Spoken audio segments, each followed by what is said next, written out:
حقیقت ہے کہ اللہ جس کو بھی چاہے ان کو نواز دیتا ہے. ہر ایک کو نہیں ہوتا کہ وہ اس طرح لکھے, اور لکھنے والے تو بہت اچھی شاعری صاحب نے کہا, وہ بھی سب بہت آرام, اور ریاض ندیم صاحب کی کا کلام بھی بہت اچھا. اب میں سہمت ہوں گی اصغر خان صاحب کو, جو کہ شاعر بھی ہیں, نثر نگار بھی ہیں, جرنلسٹ بھی ہیں, اور بہت اچھی بات ہے.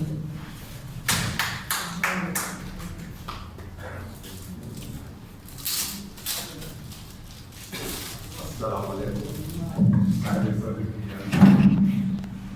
یہ میرے لیے ایسے مسرت ہے کہ میں اس بابت محفل میں اپنے خیالات کا اظہار کر پاؤں گا. یہ کتاب مجھے حقیقت پہلی ہے.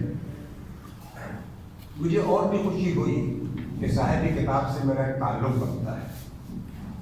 وہ تعلق یہ ہے کہ یہ سبھی میں پیدا ہوئے, سبھی میں, اور میری بھی تعلیم جو ہے پرائمری تعلیم 1943 سے لے کر 48 تک سڈنی میں ہوئی. اس لحاظ سے تعلق بنتا ہے. حمد باری تعالیٰ میں تھوڑی سی آسانی ہے کہ مبالغہ یا قلوب وہاں داخل ہو ہی نہیں سکتے. البتہ نعت کہنے میں تھوڑا سا احتیاط کرنی پڑتی ہے. جو جذبہ میں نے دیکھی, میرا خیال ہے کہ انہوں نے بہت ہی توازن سے کام کیا ہے, جس کے لیے میں کو بات. نعت عربی میں تعریف کو کہتے ہیں, لیکن جب نعت اردو میں آئی تو اس کا مطلب صرف حضرت نبی صلی اللہ علیہ وسلم کی تعریف ہے. عربی میں سے مدح کہتے ہیں. کتابوں میں لکھا ہے کہ پہلے نعت گو شاعر حضرت کی زندگی میں جگہ ابو طالب تھے, اور اس کے بعد حضرت کی زندگی میں بہت نعت گو شاعر آئے, جس میں حسان بن ثابت کان کے نام سے آپ لوگ سب بات ہے. عربی کے بعد نعت نے سفر ایران کا کیا, ترکی کا کیا, اور ہوتے ہوتے صغیر میں. ارے صغیر میں ریختہ اور اردو کے پرانے شاعروں کو یہ کرتے تھے, سودا, قطب علی, ان کے ہاں ایسے اشعار موجود ہیں جو حمد و نعت کے زمرے میں آتے ہیں, لیکن مکمل نعت گوئی اس زمانے میں نہیں. نعت گوئی نے جنگ آزادی پر اور اس کے بعد اس میں بہت کام ہوا.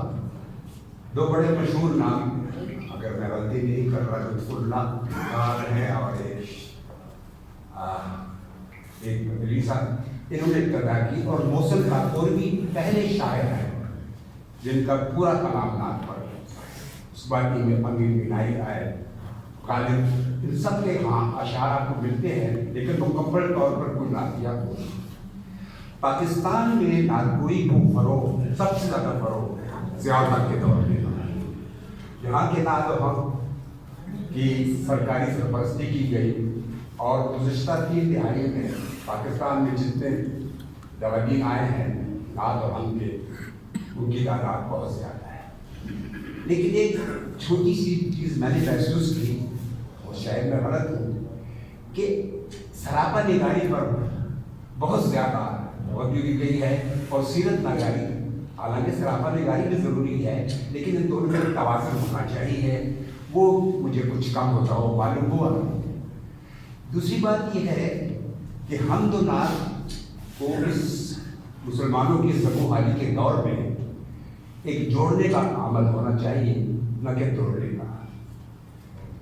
میرا ایک شعر ہے کہ کتنا مشکل ہے جوڑنے کا عمل, کتنی آسان ہے انتشار کی بات. انتشار پھیلانا تو بہت آسان ہے, لیکن اگر آپ حمد و نعت کے ذریعے, منقبت کے ذریعے مسلمانوں کے تمام مسائل پر فکروں کو ہم آگی کریں گے, تو یہ میرا خیال ہے اس کے زیادہ آپ کو ثواب حاصل ہوگا.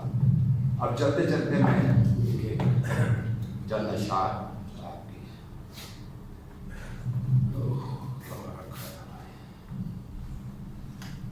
ہر طرف تیری ہی قدرت کا تماشا دیکھوں, جس طرف آنکھ اٹھے بس تیرا جلوہ دیکھوں. جس طرف دیکھوں میں تیرا ہی سراپا دیکھوں, میں تو ہر نقش میں یارب تیرا نقشہ دیکھوں.